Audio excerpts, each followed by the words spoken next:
이사야 44장.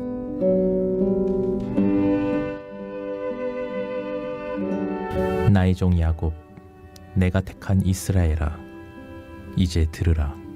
너를 만들고 너를 모태에서부터 지어낸 너를 도와줄 여호와가 이같이 말하노라. 나의 종 야곱, 내가 택한 여수르나, 두려워하지 말라. 나는 목마른 자에게 물을 주며 마른 땅에 시내가 흐르게 하며 나의 영을 내 자손에게, 나의 복을 내 후손에게 부어주리니 그들이 풀 가운데에서 솟아나기를 시냇가에 버들같이 할 것이라. 한 사람은 이르기를 나는 여호와께 속하였다 할 것이며, 또 한 사람은 야곱의 이름으로 자기를 부를 것이며, 또 다른 사람은 자기가 여호와께 속하였음을 그의 손으로 기록하고 이스라엘의 이름으로 존귀히 여김을 받으리라. 이스라엘의 왕인 여호와, 이스라엘의 구원자인 만군의 여호와가 이같이 말하노라. 나는 처음이요 나는 마지막이라. 나 외에 다른 신이 없느니라. 내가 영원한 백성을 세운 이후로 나처럼 외치며 알리며 나에게 설명할 자가 누구냐. 있거든 될 일과 장차 올 일을 그들에게 알릴지어다. 너희는 두려워하지 말며 겁내지 말라. 내가 예로부터 너희에게 듣게 하지 아니하였느냐. 알리지 아니하였느냐. 너희는 나의 증인이라. 나 외에 신이 있겠느냐. 과연 반석은 없나니 다른 신이 있었음을 내가 알지 못하노라. 우상을 만드는 자는 다 허망하도다. 그들이 원하는 것들은 무익한 것이거늘 그것들의 증인들은 보지도 못하며 알지도 못하니 그러므로 수치를 당하리라. 신상을 만들며 무익한 우상을 부어 만든 자가 누구냐. 보라, 그와 같은 무리들이 다 수치를 당할 것이라. 그 대장장이들은 사람일 뿐이라. 그들이 다 모여서서 두려워하며 함께 수치를 당할 것이니라. 철공은 철로 연장을 만들고 숯불로 일하며 망치를 가지고 그것을 만들며 그의 힘센 팔로 그 일을 하나. 배가 고프면 기운이 없고 물을 마시지 아니하면 피로하니라. 목공은 줄을 느려재고 붓으로 긋고 대패로 밀고 곡선자로 구워 사람의 아름다움을 따라 사람의 모양을 만들어 집에 두게 하며, 그는 자기를 위하여 백향목을 베며 디르사 나무와 상수리 나무를 취하며 숲의 나무들 가운데에서 자기를 위하여 한 나무를 정하며 나무를 심고 비를 맞고 자라게도 하느니라. 이 나무는 사람이 땔감을 삼는 것이거늘 그가 그것을 가지고 자기 몸을 덮게도 하고 불을 피워 떡을 굽기도 하고 신상을 만들어 경배하며 우상을 만들고 그 앞에 엎드리기도 하는구나. 그 중에 절반은 불에 사르고 그 절반으로는 고기를 구워 먹고 배불리며 또 몸을 덮게 하여 이르기를 아하 따뜻하다, 내가 불을 보았구나 하면서 그 나머지로 신상 곧 자기의 우상을 만들고 그 앞에 엎드려 경배하며 그것에게 기도하여 이르기를 너는 나의 신이니 나를 구원하라 하는도다. 그들이 알지도 못하고 깨달지도 못함은 그들의 눈이 가려서 보지 못하며 그들의 마음이 어두워져서 깨닫지 못함이니라.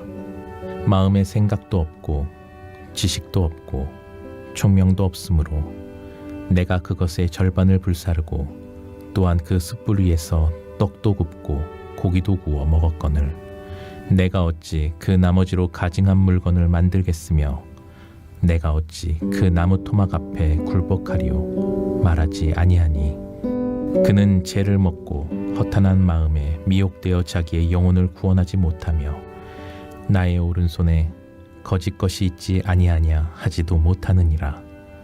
야곱아, 이스라엘아, 이 일을 기억하라. 너는 내 종이니라. 내가 너를 지었으니 너는 내 종이니라. 이스라엘아, 너는 나에게 잊혀지지 아니하리라. 내가 내 허물을 빽빽한 구름같이 내 죄를 안개같이 없이 하였으니 너는 내게로 돌아오라. 내가 너를 구속하였음이니라. 여호와께서 이 일을 행하셨으니 하늘아 노래할지어다. 땅의 깊은 곳들아 높이 부를지어다. 산들아 숲과 그 가운데 모든 나무들아 소리내어 노래할지어다. 여호와께서 야곱을 구속하셨으니 이스라엘 중에 자기의 영광을 나타내실 것이미로다. 내 구속자여, 모태에서 너를 지은 나 여호와가 이같이 말하노라. 나는 만물을 지은 여호와라. 홀로 하늘을 폈으며 나와 함께한 자가 없이 땅을 펼쳤고, 헛된 말을 하는 자들의 징표를 폐하며 점치는 자들을 미치게 하며 지혜로운 자들을 물리쳐 그들의 지식을 어리석게 하며 그의 종의 말을 세워주며 그의 사자들의 계획을 성취하게 하며 예루살렘에 대하여는 이르기를 거기에 사람이 살리라 하며 유다 성읍에 대하여는 중건될 것이라. 내가 그 황폐한 곳을 복구시키리라 하며 기품에 대하여는 이르기를 마르라. 내가 내 강물들을 마르게 하리라 하며 고레스에 대하여는 이르기를 내 목자라. 그가 나의 모든 기쁨을 성취하리라 하며 예루살렘에 대하여는 이르기를 중건되리라 하며 성전에 대하여는 내 기초가 놓여지리라 하는 자니라. 오늘도 많은 폭우가 이렇게 내리고 있는데 이른 새벽 미명 하나님 품에 잘 나오셨습니다. 더 큰 수해로 인한 어려움을 겪는 이들이 없도록 여러분 계속해서 중보하며 기도해 주시길 바랍니다. 이사야 44장 말씀, 참 우리의 마음을 따뜻하게 하는 그런 놀라운 말씀이죠. 나 외에 다른 신이 없다 라고 하는 거예요. 왜 하나님께서 반복적으로 이 말씀을 하셨을까? 남유다, 하나님의 자녀된 이 유다 백성들이 하나님 외에 다른 우상을 만들고, 그리고 그 우상을 섬기면서 하나님 자리를 대치하였다라고 하는 거죠. 나 외에 다른 신을 두지 말라 하나님 말씀하여 주셨는데, 어떻게 된 일인지 이 남유다 백성들이 그들의 가슴에 품고 있는 것은 하나님이 아니었어요. 우상을 섬기고 있었다라고 하는 거죠. 이것을 우리가 영적인 간음이다 이렇게 말을 하는 거죠. 이걸 다른 말로 표현한다고 한다면 이건 배신이죠. 배신. 여러분, 우리가 살면서 가장 가슴 아픈 일이 뭘까요? 정말로 믿었던 사람, 정말 이 사람만큼은 변하지 않을 거야 라고 그렇게 믿고 함께 했던 그 사람이 등을 돌렸을 때, 여러분, 그때 오는 그 상처라고 하는 것은 너무너무 크죠. 아예 처음부터 저 사람은 믿을 사람이 없어, 믿을 사람이 아니야, 저 사람은 좋을 때는 좋지만 조금 힘들고 어려우면 금방 변하는 사람이고, 그리고 사람들이 우하면 오른쪽으로 갔다가 또 사람들이 좌하면 좌쪽으로 갔다가 대세에 따라 이렇게 갔다 저렇게 갔다 왔다 갔다 하는 사람이야. 처음부터 그런 사람이라면 아예 믿지도 않죠. 그런데 다른 사람은 몰라도 저 사람은 변함이 없어. 그래서 내가 내 마음을 다해서 그 사람을 신뢰했어요. 그런데 어떻게 된 일인지 그 사람이 등을 돌렸을 때, 여러분, 그때 오는 그 상처는 말로 설명할 수가 없는 거예요. 그렇죠? 그 예수님도 보면 글쎄요, 십자가의 그 고난의 길을 걸어가는 것 자체도 주님께는 큰 고난이었겠지만은 더 큰 고난은 아마도 그렇게 사랑했고 그렇게 믿었던 제자들의 배신이 아닐까요? 그렇잖아요. 나는 저 사람이 누군지 알지 못한다. 사랑하는 제자 베드로, 내가 당신을 위하여 you go, we go, 내 목이라도 내놓겠다. 그렇게까지 호언장담했던 베드로가 3번이나 주님을 저주하며 주님 곁을 떠나는 모습을 보면서 또 사랑하고 믿었기에, 그리고 이 제자 공동체 안에 모든 재물을 다 맡겼던 가룟 유다의 배신, 사실 이 제자들의 배신이라고 하는 것은 주님에게는 아마도 가장 견디기 어려운 고통이었을 것이다. 그렇죠? 그들을 위하여 그들의 발을 씻겨주시기도 하시고, 공생의 3년 동안 하나님 나라의 비밀을 그들에게 아낌없이 다 전해주시고 3년 동안 오늘 우리말로 말하면 제자 훈련을 시킨 거 아닙니까? 그런데 결과가 뭡니까? 결국은 주님 고난당할 때 다 각기 제 길로 갔다. 얼마나 가슴이 무너지고 또 무너지셨을까. 그런데도 불구하고 주님께서 그 사랑하는 제자들을 마지막 순간까지 포기하지 아니하시고 품으시고 용납하시고 다시 제2의 기회를 제공해 주시는 그런 주님의 모습을 우리는 복음서를 통해서 읽게 되고, 그랬을 때 무너졌던 제자들이 다시 일어나서 그들이 하나님 나라의 공동체를 세워나가는 귀한 일꾼으로 쓰임받게 되는 이런 감동적인 기록들이 이 복음서 안에 기록되어 있는 것을 보게 되죠. 오늘 이사야 44장을 보면서도 그런 느낌이 드는 거예요. 남유다가 하나님을 배신하고 다른 민족이 그렇다고 한다면 이해가 되지만 다윗 왕조의 그 믿음의 정체성을 이어받은 남유다 백성들이 너희가 이럴 수 있어? 북왕국 이스라엘이 그러는 것까지는 이해가 되겠어. 그러나 남유다 너희들을 만큼은 일어서는 안 되는 거 아닌가?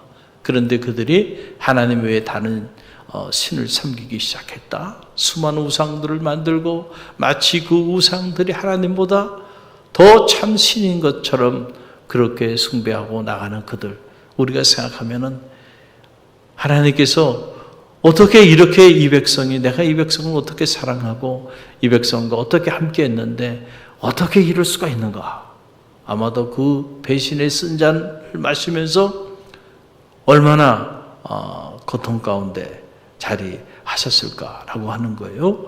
그런데 놀라운 사실은 이사야 44장 말씀에 그랬던 그 남유다 백성을 향하여 하나님이 그들을 부르시고 그들에 대하여 호칭을 하시는데, 이 44장의 문을 열면서 야, 이렇게 배신하고 이렇게 하나님 품을 떠난 이 백성들을 향하여 하나님이 어떻게 이렇게 부르실 수 있을까라고 하는 그런 생각을 갖게 됩니다. 그 내용이 1절로 2절의 말씀이죠. 우리 1절로 2절 다시 읽어봅니다.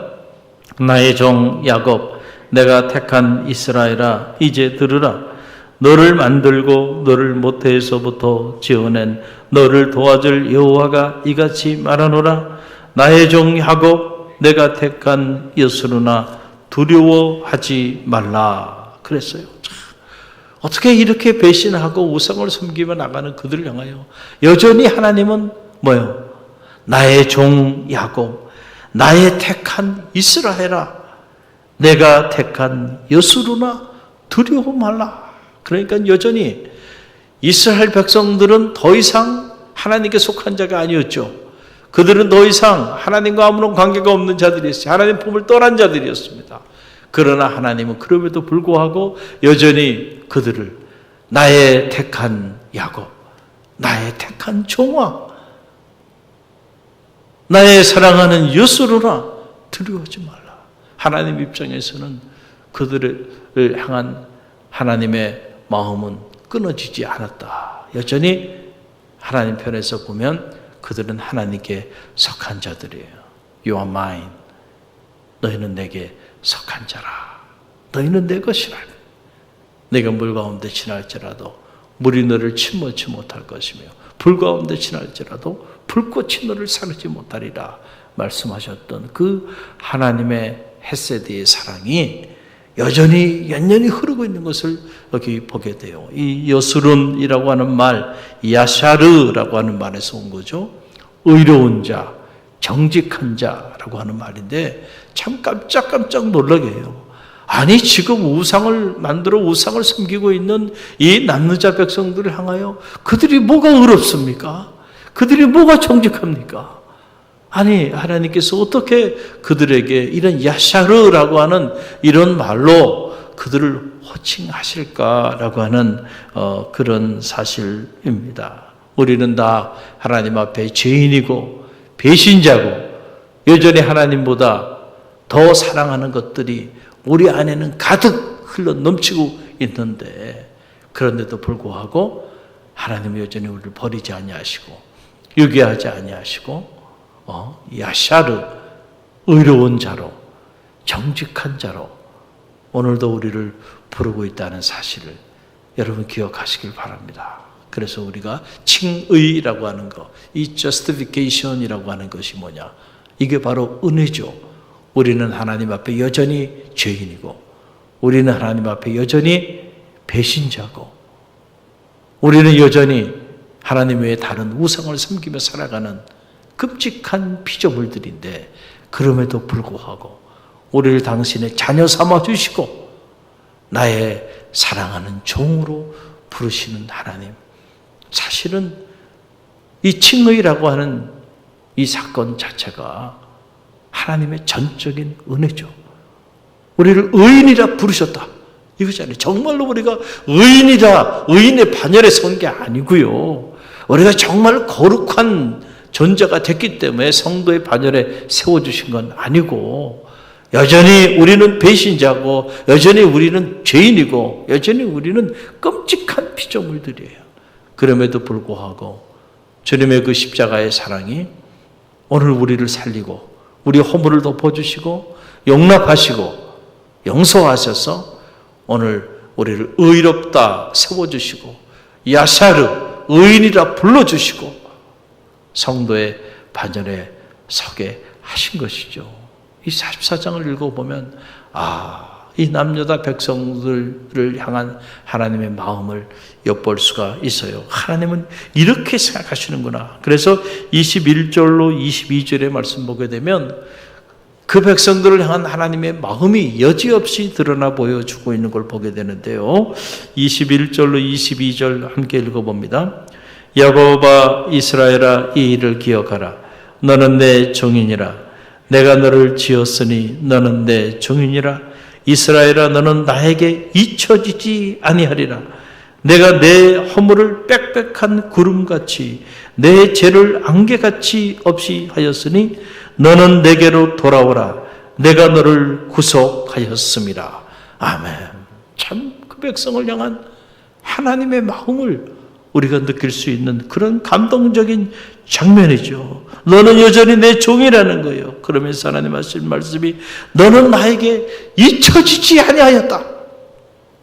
마치 당자가 아버지 품을 떠나서 자기 길을 걸어갔지만은 그래서 당자는 아버지를 잊어버리고 살았는지 모르지만 아버지는 단 한순간도 집 나간 아들을 잊지 아니하시고 기다리셨다는 거죠. 돌아오라, 돌아오라. 내 허물이 빽빽한 구름같이 내 죄가 안개같이 없이 하였으니 너는 내게로 돌아오라. 그렇게 우리가 허물이 많고 죄가 많아도 아침 안개처럼 다 거두어 주셨다. 그러니까 염려하지 말고 내게로 돌아오라. 내게로 돌아오라. 자기 백성을 향한 하나님의 그 사랑을 우리가 느낄 수 있는 참 너무나도 감동적인 그런 장면이 이사야 44장 안에 기록되어 있는 것을 보게 됩니다. 바로 이것이 하나님의 은혜죠. 은혜 아니면 나 설 수 없나니 은혜 아니면 오늘 우리가 이 거룩한 성소에서 하루의 첫 시간 감히 하나님께 나와 주의 말씀을 듣고 기도하며 나가는 성도의 반열에 설 수 있을까? 돌아보면 모든 것이 하나님의 은혜입니다. 오늘도 그 하나님의 은혜를 기억하며 감사하는 새벽이 되기를 간절히 바랍니다. 그리고 더 감동적인 것은 이런 이스라엘 백성들을 향하여 하나님이 그들에게 너무나도 귀한 선물을 주시겠다고 약속까지 하세요. 야, 이렇게까지 할 필요 있을까? 그래, 돌아오라. 내가 너희를 용서했으니까 돌아오라. 여전히 나는 너희를 잊지 아니하였다. 어떻게 보면 여기까지는 이해가 될 수 있을지 모르지만 더 나아가서 그들에게 엄청난 축복을 약속하시는 하나님의 모습을 보면서 배신자요, 죄인이요, 간음자요, 우상 숭배자인 그들을 향해서 하나님이 이렇게까지 하시는 모습을 보면서 하나님의 사랑이라는 것은 놀랍구나. 결국 그 사랑이 그 백성을 구원하였구나. 이런 생각을 갖게 됩니다. 여러분 어떤 약속을 하셨나요? 3절로 5절 말씀을 보세요. 3절로 5절 함께 읽어봅니다.